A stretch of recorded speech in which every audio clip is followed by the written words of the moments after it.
నమస్తే welcome to #you నేను మీ Rajesh. So ఇప్పుడు కేంద్రంలో మూడోసారి ప్రధాని రికార్డు బ్రేక్ చేసినటువంటి నరేంద్ర మోదీ ఇప్పుడు అనేక ఆరోపణలు ఎదుర్కొంటున్న సందర్భంగా కాంగ్రెస్ పార్టీ తాజాగా అనేక ఆరోపణలు చేస్తోంది.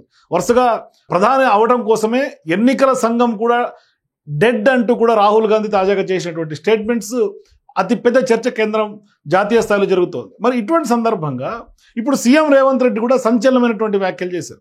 అంటే ఆయన ఆర్ఎస్ఎస్ యొక్క కుట్రని తెర మీద తీసుకొచ్చారు. అంటే ఆర్ఎస్ఎస్ఏ నరేంద్ర మోదీని పక్కన పెట్టాలని ఒక భావిస్తున్నట్టుగా స్పష్టంగా సీఎం రేవంత్ రెడ్డి వ్యాఖ్యలు చేశారు. అంటే ఒక రకంగా ఎప్పుడైతే నరేంద్ర మోదీ వయస్సుకు సంబంధించి కొంత ఆయన ఆర్ఎస్ఎస్ చీఫ్గా ఉన్నటువంటి మోహన్ భగవత్ చేసినటువంటి వ్యాఖ్యలు ఇప్పటికి కూడా ఇంకా కలకలం రేపుతూనే ఉన్నాయి.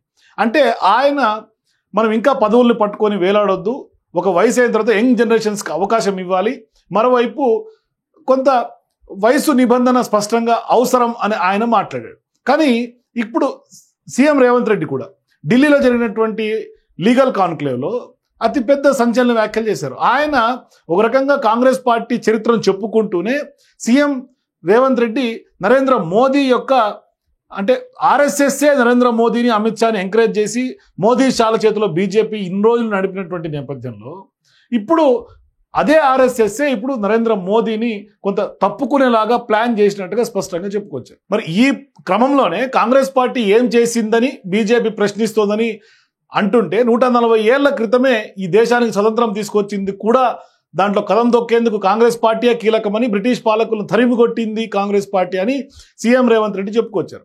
సో ఇప్పుడు బీజేపీ సహా మిగతా పార్టీలన్నీ కేవలం అధికారం కోసమే పాకులాడతాయి, అధికారం లేకపోతే ఇంటికే పరిమితం అవుతారు వాళ్ళందరూ కూడా, కానీ అధికారం ఉన్నా లేకపోయినా కాంగ్రెస్ ఎప్పుడూ కూడా ప్రజాపక్షంలో నిలుస్తుంది అంటూ కూడా సీఎం రేవంత్ రెడ్డి వ్యాఖ్యలు ఇవాళ కనిపిస్తే, మరోవైపు ఢిల్లీలో జరిగినటువంటి ఏఐసీసీ లీగల్ సెల్కి సంబంధించినటువంటి కార్యక్రమంలో కాన్క్లేవ్లో మాట్లాడుతూ రేవంత్ రెడ్డి అతిపెద్ద సంచలన వ్యాఖ్యలు చేశారు. అంటే ఒక రకంగా ఇందిరాగాంధీ పాకిస్తాన్ ముక్కలు చేస్తేనే తీవ్రవాదంపై పోరాటం చేసినటువంటి ఆమె, ఇందిరాగాంధీ కానీ రాజీవ్ గాంధీ కానీ ప్రాణత్యాగాలు చేశారు, ప్రధాని పదవిని కూడా త్యాగం చేసినటువంటి ఘనత సోనియా గాంధీది, మరి అటువంటి చరిత్ర ఆ గాంధీ కుటుంబాలది. మరోవైపు రాహుల్ గాంధీ బడుగు బలహీన వర్గాలు, దళితులు, ఆదివాసీలు, ఓబీసీల కోసం, సామాజిక న్యాయం కోసం పోరాటం చేస్తూ ఉన్నారు. ఇప్పుడు కులగణన గురించి ఆయన అతిపెద్ద సంచలన నిర్ణయం తీసుకున్నారు. మరోవైపు తెలంగాణ మోడల్ని ఇంప్లిమెంట్ చేస్తానంటున్నారు.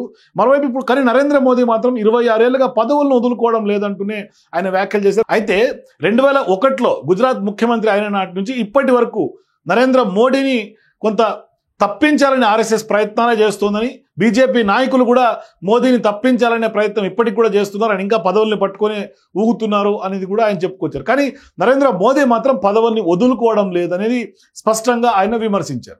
అయితే 75 ఏళ్ల తర్వాత పదవిలో ఉండొద్దని ఈ మధ్య కాలంలోనే మోహన్ భగవత్ చేసినటువంటి వ్యాఖ్యలని ఆయన గుర్తు చేశారు. అయినా మోదీ మాత్రం తన కుర్చీని వదులుకోవడానికి సిద్ధంగా లేరని, గతంలో అద్వానీ, మురళీ మనోహర్ జోషి వాళ్ళకు వర్తించినటువంటి వయసు నిబంధన మోదీకి వర్తించదా అని కూడా సీఎం రేవంత్ రెడ్డి ప్రశ్నించారు.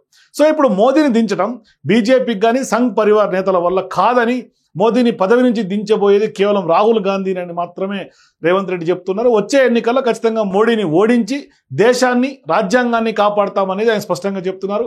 సామాజిక న్యాయాన్ని కూడా కాపాడతామని పిలుపునిచ్చారు.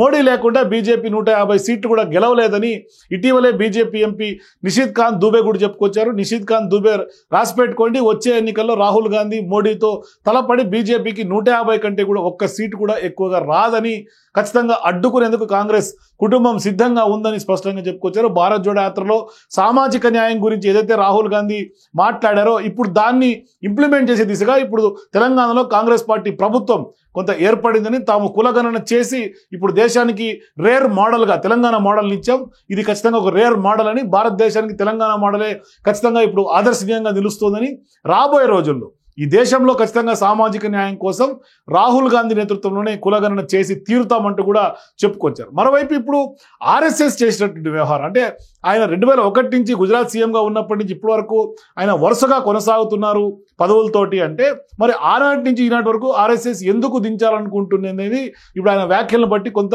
లోతైనటువంటి రాజకీయ చర్చ జరుగుతుంది. అంటే ఒక రకంగా చెప్పాలంటే మోదీకి ఎందుకు నిబంధన వర్తించదు, మరి మోదీ నిజంగానే రిజైన్ ఎందుకు చేయలేకపోతారు, మోదీ రిజిగ్నేషన్ గురించి అతి పెద్ద కలకలం పొలిటికల్ సర్కిల్స్లో జరుగుతూనే ఉంది, దేశవ్యాప్తమైన చర్చ జరుగుతోంది. కానీ నరేంద్ర మోదీ మాత్రం ఇప్పటిదాకా అటువంటి దాఖలాలు కానీ ఆ దిశగా అడుగులేదు పడలేదు. మరి భవిష్యత్తులోనైనా కూడా ఆర్ఎస్ఎస్ చాలా క్రిస్టల్ క్లియర్గా ఒక నిబంధన గీసి నరేంద్ర మోదీని ఏమన్నా పక్కకి జరుపుతారా, లేదు అంటే నరేంద్ర మోదీనే తప్పుకుంటారా? ఎందుకంటే మోహన్ భగవత్ అనేక సందర్భాల్లో నరేంద్ర మోదీని టార్గెట్ చేస్తా ఎన్నికల ముందు ఎన్నికల తర్వాత వరుసగా ఆయన నాయకత్వ లక్షణాల మీద కూడా అనేక సందర్భాల్లో కామెంట్స్ చేశారు. మరోవైపు బుక్స్ రిలీజ్లో, మరోవైపు సంఘ్ పరివార్కి సంబంధించినటువంటి పుస్తకాల్లో కూడా నరేంద్ర మోదీని, అమిత్ షా యొక్క ఆ ద్వయం గురించి రాసుకుంటూ వచ్చారు. మరి ఇన్ని విమర్శలు ఆర్ఎస్ఎస్ చేస్తున్నప్పటికీ కూడా ఆర్ఎస్ఎస్ ఎందుకు మోదీని తప్పించలేకపోతుంది? ఎందుకు బలంగా ఖచ్చితంగా మీరు వయసు నిబంధన ఉంది కాబట్టి ఆ నిబంధన ప్రకారం ఎందుకు తప్పుకోండి అని ఎందుకు అడగలేకపోతుంది అనేది ఇప్పుడు అతిపెద్ద సవాల్గా బీజేపీ ముందు నిలబడబోతుంది. ఆర్ఎస్ఎస్ కూడా ఈ సవాల్ ఎదుర్కోబోతుంది. సో ఖచ్చితంగా సీఎం రేవంత్ రెడ్డి తాజాగా చేసినటువంటి వ్యాఖ్యల పట్ల మీరు కూడా మీ అభిప్రాయాల కింద కామెంట్స్ తెలియజేయండి. For more videos please watch #.